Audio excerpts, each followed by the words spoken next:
мавзӯи имрӯзаи мо ба ҳисоб кардани масоҳати фигураҳо ба воситаи интеграл бахшида мешавад.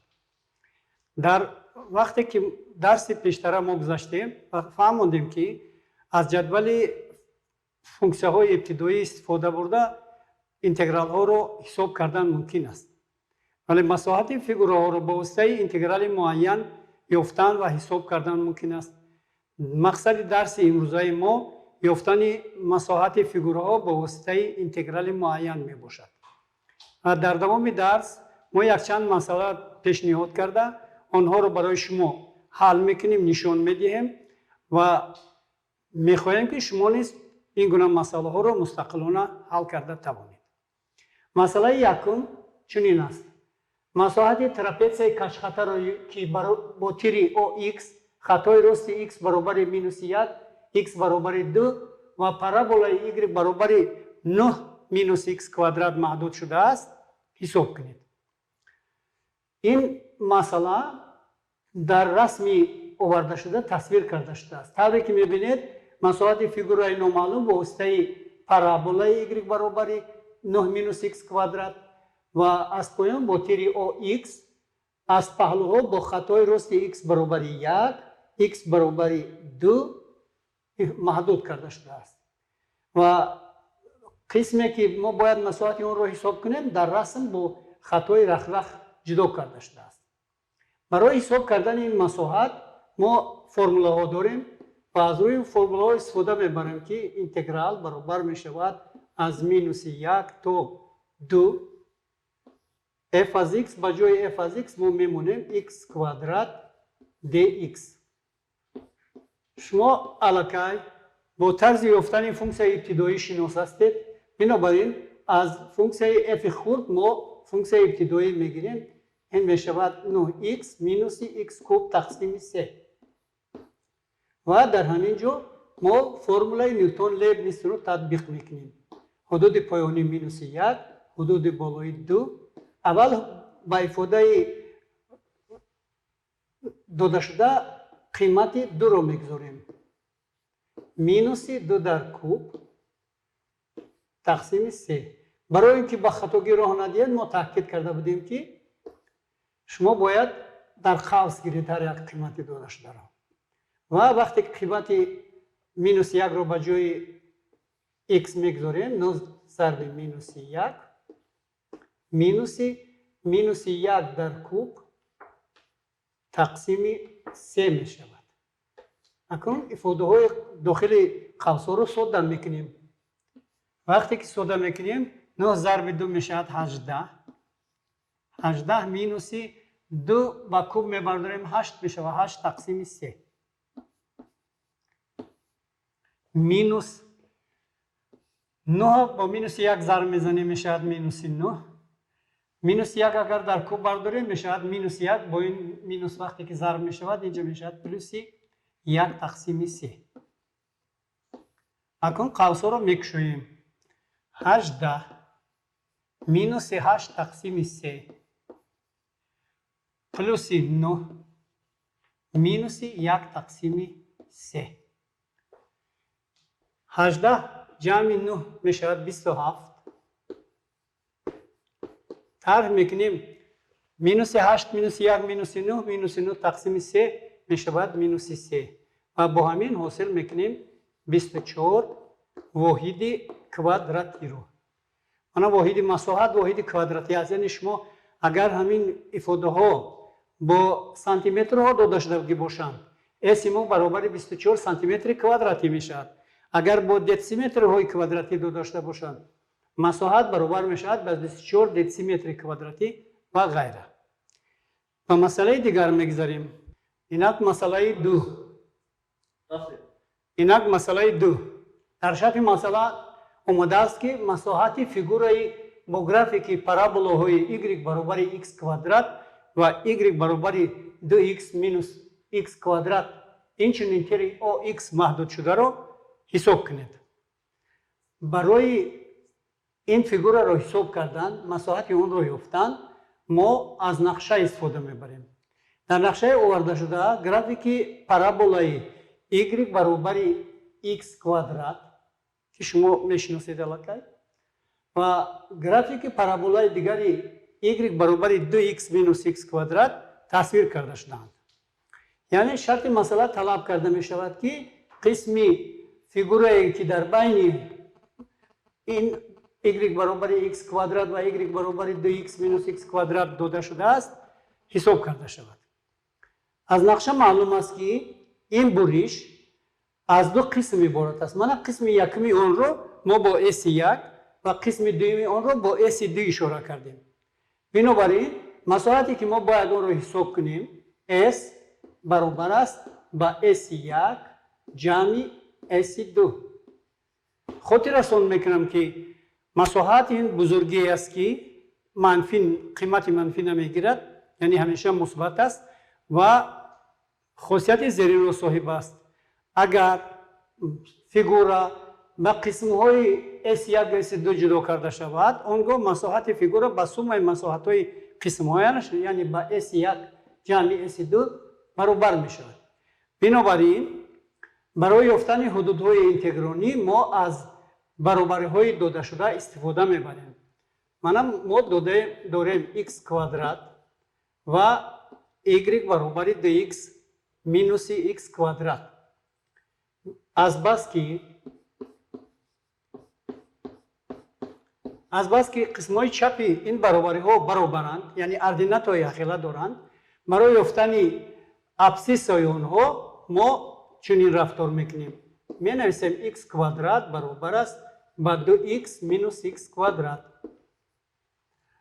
اگر ما جمع شونده رو به یک طرفی برابری به دیگر طرف برابری گذرانیم، یعنی اصلاح جمع شونده رو اگر ما دهیم دو قیمت حاصل میکنیم. x1 برابر 0 x2 برابر 1.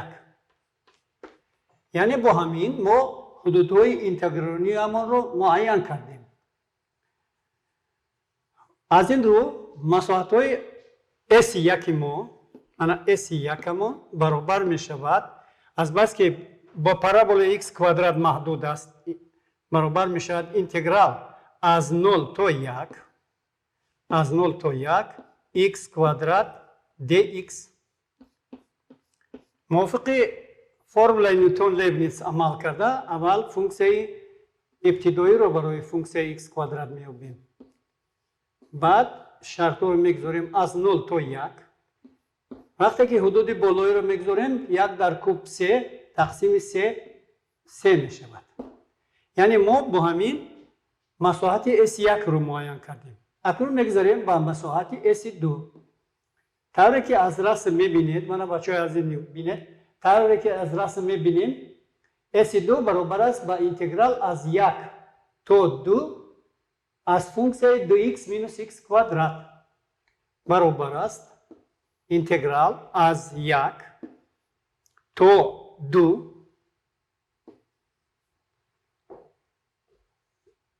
در تحت اینتگرال با جای فونکسیای اولا می نویسیم 2x مینوس x کوادرات dx. برای این فونکسیون ما فونکسیای ابتدایی میابیم. برای 2x فونکسیای ابتدایی x کوادرات تقسیم 2 با 2 اختصار میشد. یک بار می نویسم x کوادرات. برای فونکسیای x کوادرات باشد فونکسیای ابتدایی می شود x کوب تقسیم 3.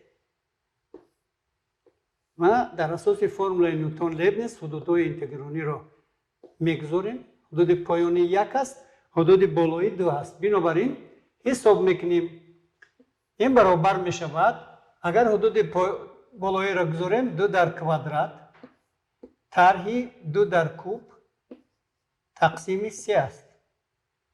و وقتی که به جای x حدود پایانی رو میگذاریم در قوس می نویسیم 1 مینوس 1 تقسیم 3. قوس رو میکشویم. 2 در کوادرات 4 است. یک طرح کنیم اگر 1 رو 3 می شود. مینوس 8 تقسیم 3 و پلوس 1 تقسیم 3. این می شود 7 تقسیم 3. مینوس 7 تقسیم 3. یعنی 3 ضرب 3 9 می شود. از 9 7 می گیریم 2 تقسیم 3 واحد کвадراتی. اول مساحت S1 رو حساب میکنیم. S1 برابر است با انتگرال از 0 تا 1 x کوادرات dx. برای x کوادرات فونکسیون ابتدایی هست x کوب تقسیم 3 و خطچه ورتیکالی رو میگذاریم حدودهای انتگرالی از 0 تا 1. در اساس فرمول نیوتن لیبنیتز اول حدود بالایی رو میگذاریم 1 در کوب 1 میشه 1 تقسیم 3. وقتی که حدود پایانی رو میگذاریم 0 میشه. بنابراین ما آن رو به نظر نگرفتیم و مساحت S1 برابر 1 تقسیم 3 واحد کвадراتی شد. همینطور حساب میکنیم مساحت فیگورای S2 رو. فیگور S2 طوری که از رسم میبینیم انتگرالی از 1 تا 2 صورت میگیرد و قسمی که با تیر x و پارابولای 2x مینوس x کوادرات محدود است حساب کرده میشد. بنابراین میشود انتگرال از 1 تا 2 در تحت انتگرال 2x مینوس x کوادرات dx برای فونکسیون 2x با فونکسیون ابتدایی میابیم. ما الان از مثالهای پیشتر آوردهمان میدونیم که این هست x کوادرات تقسیم 2 با 2 اختصار شد x کوادرات بود. مینوس برای x کوادرات فونکسیون ابتدایی x کوب تقسیم 3 است. و از فرمول نیوتن لیبنیتز استفاده برده حدودهای انتگرالی رو 1 2 می نویسیم و حساب میکنیم. وقتی که به جای x حدود بالایی رو میگذاریم میشه 2 در کوادرات مینوس در فرمول نیوتن لیبنیتز است 2 به جای x میگذاریم میشه 2 در کوب تقسیم 3 مینوس این مینوسی که در فرمول نیوتن لیبنیتز است f از b مینوس f از a. اکنون قیمت f از a را حساب بکنیم یعنی به جای x قیمت 1 میگذاریم 1 در کوادرات میشود 1 یا من نویسم فرق ندارد مینوس به جای x 1 مونم اگر 1 کوب تقسیم 3 میشود. همینطور 2 در کوادرات 4 است. اگر ما 1 طرح کنیم از 4 1 گیریم 3 میموند و در جمع شوندهای دیوم در داخل قوس هست مینوس 8 تقسیم 3 پلوس 1 تقسیم 3. مینوس 8 پلوس 1 حاصل می شود مینوس 7 تقسیم 3 و وقتی که با مخرج عمومی میاریم حاصل میکنیم 2 تقسیم 3 واحد کвадراتی. اگر ما از فرمول خاصیت مساحت استفاده بریم آنگاه حاصل می شود S برابر S1 جمع S2. S1 برای ما حاصل شد 1 تقسیم 3 S2 همان حاصل شد 2 تقسیم 3. اگر ما 1 تقسیم 3 2 تقسیم 3 را جمع کنیم 1 واحد کвадراتی حاصل می شود. همینطور مساحت در این مورد از 2 قسم عبارت بود. برای یافتن تمام مساحت ما آن را به 2 قسم به 2 فیگوره نسبتا خرد جدا کردیم و مساحت فیگوره را حساب کردیم. مسئله 3 در شرط مسئله طلب کرده می شود که مساحت فیگوره با پارچه پی تقسیم 2 3 پی تقسیم 2 تیری ابسیسه ها و گرافیک فونکسیون برابر کوسینوس x محدود شده را یابیم. و در اینجا در رسم گرافیک فونکسیون y برابر کوسینوس x برای قیمت‌های از 0 تا 3 پی تقسیم 2 تصویر کرده شده است. طوری که از گرافیک میدونیم مساحت فیگور داده شده عدد منفی حاصل می شود.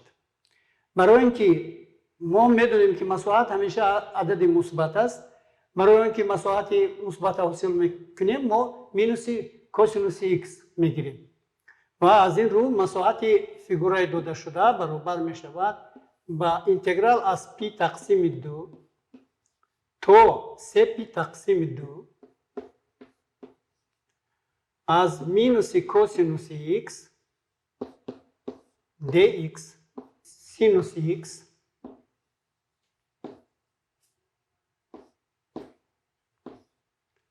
و در اساس فرمول نیوتن لیبنیتز حدودهای پایانی پی تقسیم 2 حدود بالایی 3 پی تقسیم 2 است.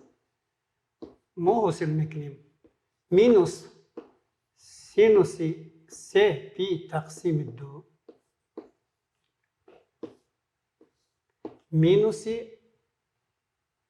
مینوس سینوس پی تقسیم 2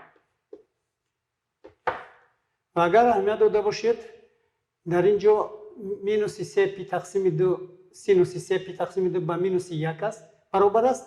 бинобар ин қимати ифода ба 1 баробар мешавад ва синуси пи тақсими 2 баробари 1 аст. агар мо қавсҳоро кушоем дар ин ҷо ҳам 1 ҳосил карда мешавад, аломаташ ҷамъ.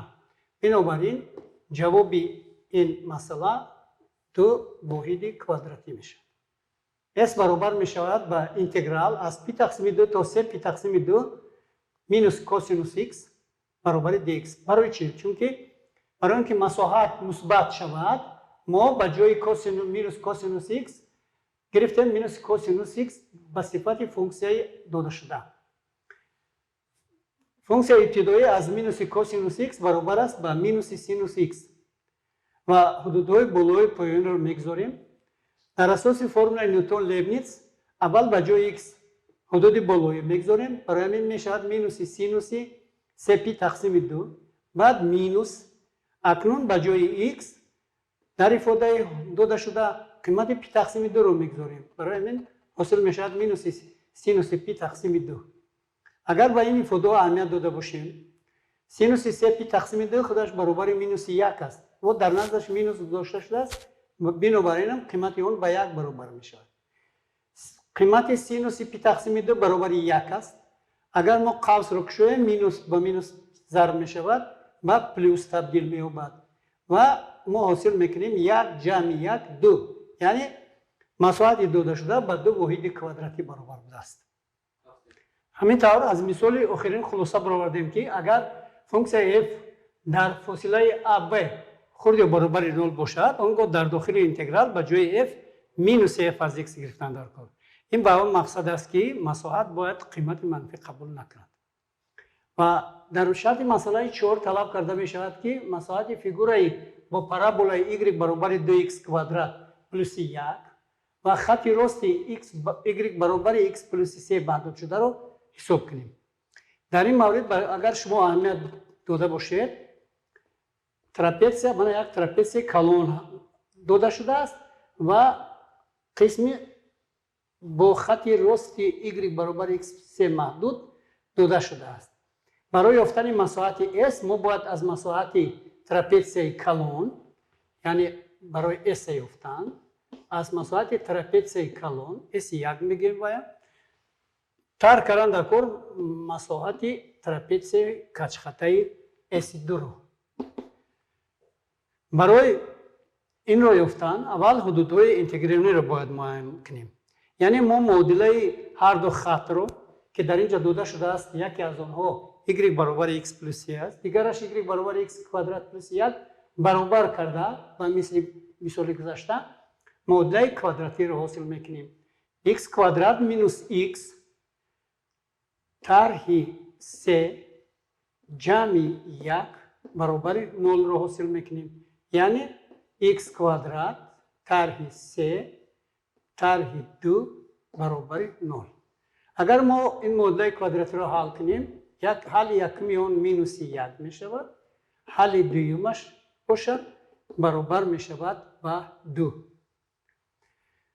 акнун ба ёфтани масоҳати s шурӯъ мекунем. яъне s баробар мешавад интеграл аз 1 то 2 аз минуси 1 то 2 дар зери ишораи интеграл аз қимати болоӣ яъне x ҷамъи 3 тарҳ мекунем x квадрат ҷамъи 1ро dx. агар мо қавсҳоро кушоем, ҳосил мешавад интеграл аз минуси 1 то 2 минус x квадрат.